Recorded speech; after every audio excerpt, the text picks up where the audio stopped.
भोसले घराण्याची ऐतिहासिक तलवार जो आहे ते लिलावात निघाली होती आणि खरं तर राज्य सरकारने ती विकत सुद्धा घेतली आहे, त्यामुळे ते नागपुरात येण्याचा मार्ग मोकळा झालेला आहे। या सगळ्या संदर्भात बोलण्यासाठी आपल्यासोबत भोसले राजघराण्याचे मुदुजी राजे भोसले आहे। महाराजांना आपण विचारूया कशा पद्धतीने त्यांचा आनंद आहे। खरं तर त्या तलवारीसाठी अत्यंत महत्त्वाची आहे, धरोहर आहे।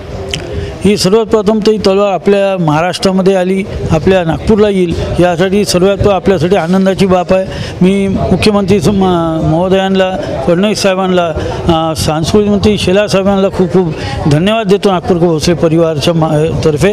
तसंच प्रिंट मीडिया, इलेक्ट्रॉनिक मीडिया यांनासुद्धा मी नागपूरकर भोसले परिवाराला धन्यवाद देतो, कारण की त्यांनी हाही तलवारीचा मुद्दा हा गेल्या 2-3 दिवसापासून पूर्ण नागपुरात नाही, महाराष्ट्रात नाही, पण पूर्ण भारतामध्ये पोहोचवण्याचं लोकांपर्यंत, शासनापर्यंत आपण कार्य केलं, त्यामुळे हे शक्य होऊ शकलं असं मला वाटते।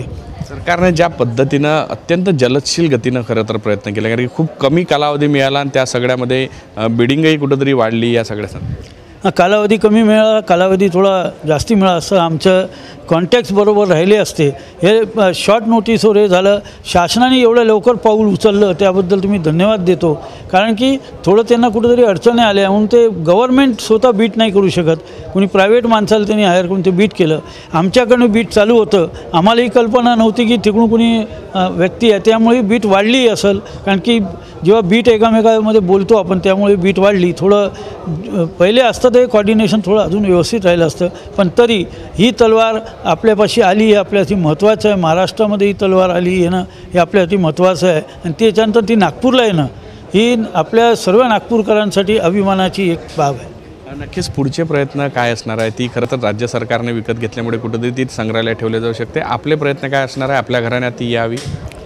मी तर सर्वात प्रथम मुख्यमंत्री साहेबांना, शेलार साहेबांना मी पर्सनल भेटणार आहे, त्यांचा धन्यवाद करणार आहे आणि सोबतच त्यांना निवेदन करणार आहे की ही आमच्या घरात तलवार तिने आम्हाला द्यावी, कारण की ती जेणेकरून आम्ही राजवाड्यात ठेवू, आमच्या संग्रहालयात ठेवून लोकांच्या दर्शनासाठी तिला उपलब्ध करू आणि ती एक धरोहर आहे ऐतिहासिक।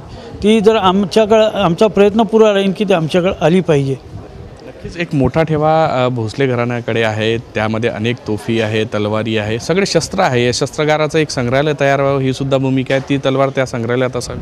आमचं एक शस्त्रागार आम्ही मोठ्या प्रमाणात लवकरच तयार करतो आहे।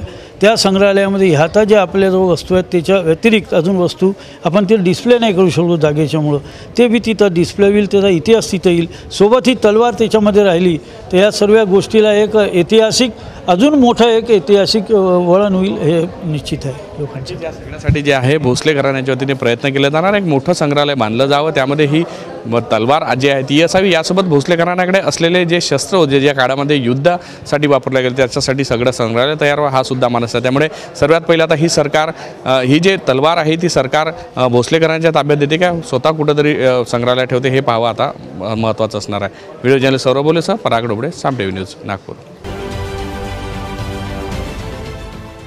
देश विदेशातील प्रत्येक घडामोडींचे लाईव्ह अपडेट मिळवण्यासाठी आता साम टीव्हीच्या सर्व सोशल मीडिया प्लॅटफॉर्मला लाईक, फॉलो आणि सबस्क्राईब करा। तसंच सर्व नोटिफिकेशनसाठी बेल आयकॉन प्रेस करायला विसरू नका।